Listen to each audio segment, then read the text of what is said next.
How's it going, guys? It is Leonine Shift, and a couple things on my mind today. For one, it is in the middle of May, and we're starting to get our first sort of blast of hot weather, and I'm psyched about that, not only because of the really extremely cold end of the winter that we had, and long for this area, but mainly because I have gotten some summer gear, and I'm kind of eager to see how well it is going to perform. I went through a lot of choices whether I should go for the exposed sort of armor, which I liked, and there seems to be some reasonably safe options out there on the armor that sort of sans a jacket or any sort of clothing on it, but it just makes me a little bit nervous to have nothing outside of those armored areas protecting you. So I ended up picking the Dynasy, Dianese, I don't know how the hell you pronounce it. I think it's the Air-Flux, or I don't even know what it's called. It's this right here. It's one of their jackets that's got basically, it's pretty clever, and it's really nice. Like most stuff that I've messed with of Dynasy, actually. It's, if you look here, you can see it's like all mesh on the inside, and then that sort of denier fabric on the outside, and then it's got a nice long piece of elbow armor on each arm, so that not only your elbow, but your forearm is protected if you go down. It's, like most stuff that Dynasy makes, it's snug. And so I'm 6'2", 200, and I got a size 54, which really works well for me in both the jacket and the pants. So if you're about my size and looking at some of their products, that might get you started. I always buy stuff when I'm buying from a new brand. I'm not comfortable with the sizing one and confident because I've wanted either another product by them or wanted at a store just to get my sizing straight. This is pretty much all I use brick and mortars for now, is to make sure I've got the right helmet size or the right jacket size before I order something for 30% less than what the brick and mortar's charging. But anyway, fits great, really comfy, and I've been wearing it in some mid 80s, upper 80s temperatures, and it's been very comfortable. I wear one of those wicking shorts underneath. They seem to do the trick. Basically, they just keep, as soon as you sweat, it gets the moisture off your skin, and it really makes a difference in keeping you cool, or it really makes a difference in keeping me cool, at least. So anyway, got this jacket, and then these pants, which I think they're actually the Textile pants, but anyway, they're really good.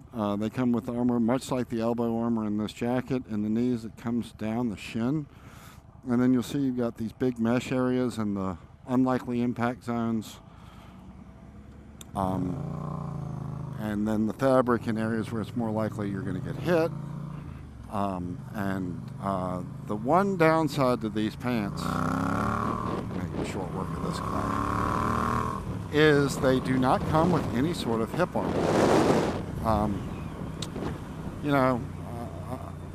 I tried several different types before settling on these. I'm not going to call out other brands that I wasn't happy with because it doesn't matter, but anyway, I ended up solving that problem by getting some Dynasty hard shorts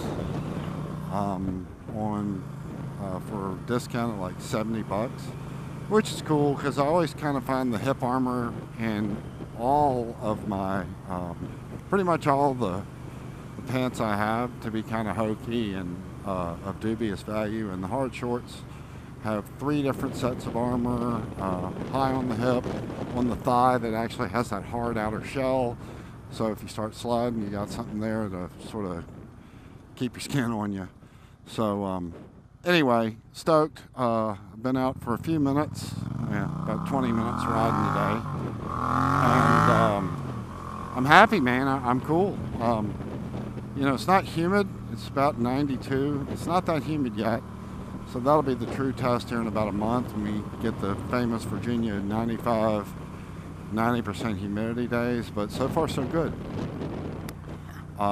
So anyway, like I said, I'll put the links to the hard shorts, the jacket, and the pants in the description section in case you're interested.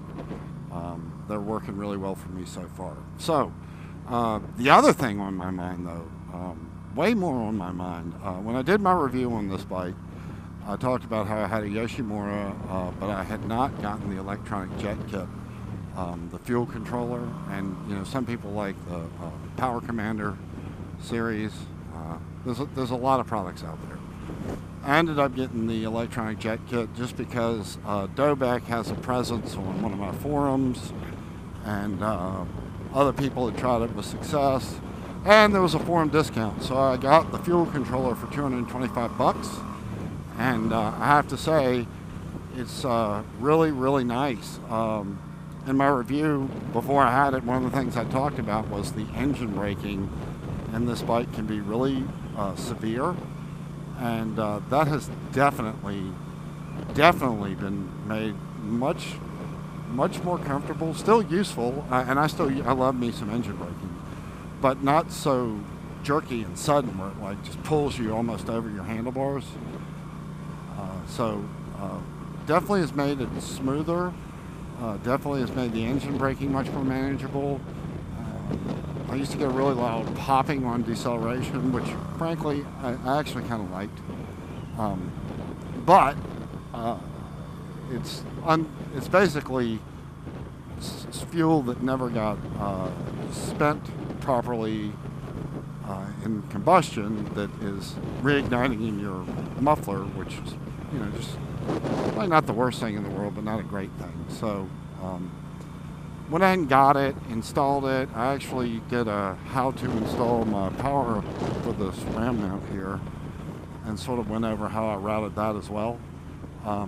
But I just want to talk about, you know, how it's performed. It's definitely boosted the low end of this bike a great deal.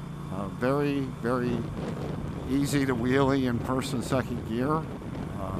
Power wheelie or clutch wheelie. I never ever wheelie on camera because it's reckless, and I just don't think it's a good idea to show off that. I know it's not like I wheelie all the time, but it's a lot of fun, and it's probably kind of silly and may end up getting me hurt or putting my bike down one day, but it's hard to resist. So definitely restored some of the low-end grunt on this bike. I know a guy on one of the forums that ran his bike on a dyno, and he shared his settings with me. We got the same muffler, same electronic jet kit, so you know, I figured it was a safe bet, and I took those. They're a little bit richer on acceleration and full throttle than the stock ones. So anyway, I probably will eventually put it on the dyno, but for now, I'm definitely very happy with it. It's definitely made an improvement in the bike. And to boot, I was getting maybe 47.5 miles per gallon before I did the EJK, and I'm right at 50 now. So I'm definitely very, I didn't get this bike for fuel efficiency, and I don't ride it like I'm trying to maximize efficiency by any stretch of the imagination. But it doesn't hurt that basically with the same riding style that I've had, I'm enjoying, a 4% fuel efficiency improvement. And it's possible that part of that is my riding style is better. And the bike, they say, for the first couple thousand miles, starts to really break in. It doesn't break in fully until really almost your 4,000 mile service.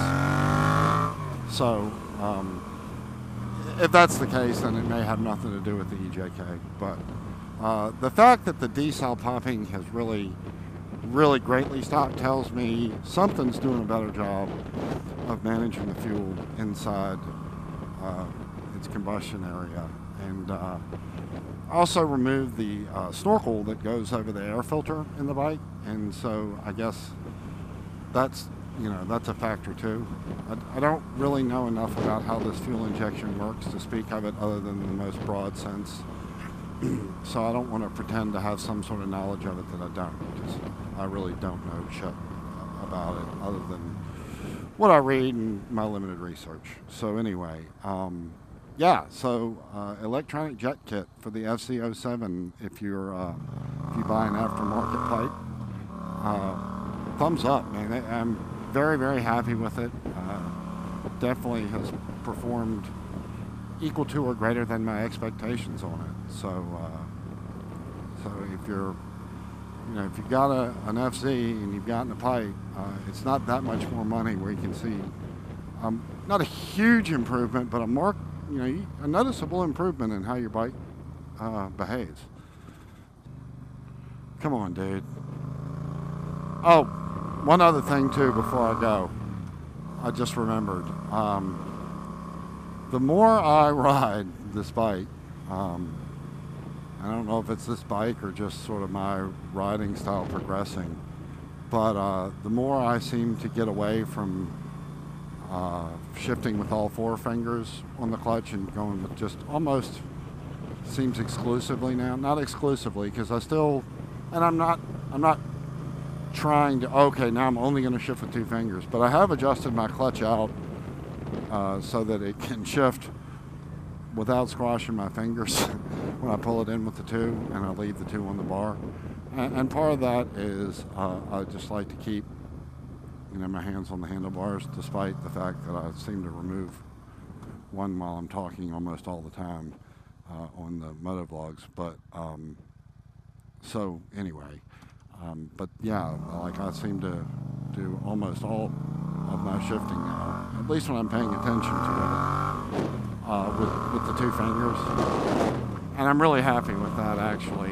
It just feels natural and feel like I've got better control of the bike.